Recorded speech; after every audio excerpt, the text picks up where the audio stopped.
எல்லாரோட லைஃப்லையுமே கண்டிப்பாக இது வந்து ஃபேஸ் பண்ணியிருப்போம். லைஃப்பில் நல்லா இருக்கும்போது நம்ம யாரை பற்றி எதுக்காகவும் யோசிக்கவும் மாட்டோம். பணத்தோட அருமை என்னன்னு நமக்கு தெரியவே தெரியாது. ஆனால் நம்ம லைஃப்பில் கஷ்டப்படும்போது தான் அந்த காசோட அருமை என்னன்னு தெரியும். நம்மளுக்கும் வந்து 4 மனுஷங்க உதவுற மாரி வந்து பணம் உதவுமான்னு கேட்டால் கண்டிப்பாக பணம் தான் உதவும். அந்த 4 மனுஷங்களாம் நம்ம உதவவே மாட்டாங்க. நம்ம பக்கத்தில் கூட நிற்க மாட்டாங்க.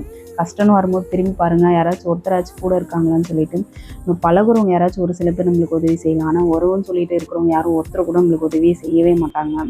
யாராச்சும் ஒரு சில பேர் இருப்பாங்க. கண்டிப்பாக உறவுங்களும் வந்து எல்லாருமே குறை சொல்லிட முடியாது. யாராச்சும் நம்ம கூட பிறந்தவங்க, அவங்க மட்டும் தான் நம்மளுக்கு உதவி செய்வாங்க. மற்றவங்க எல்லாருமே வந்து நம்மளுக்கு உதவி செய்வாங்களான்னு கேட்டால் கண்டிப்பாக செய்ய மாட்டாங்க.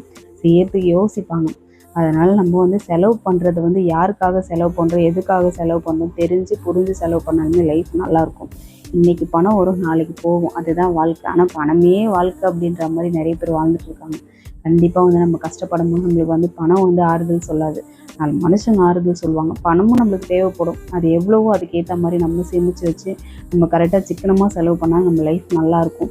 இதுலேயும் இல்லாமல் அதுலேயும் இல்லாமல் எல்லாத்துக்குமே நம்ம ஆசைப்பட்டோமா வந்து கடைசி வரைக்கும் உங்களுக்கு லைஃப்பில் ஆசை மட்டும் தான் இருக்கும். வாழ்க்கையில் முன்னேறவே முடியாது. சரி, ஓகே. நெக்ஸ்ட் வீடியோவில் பார்ப்போம். தேங்க்யூ. பாய்.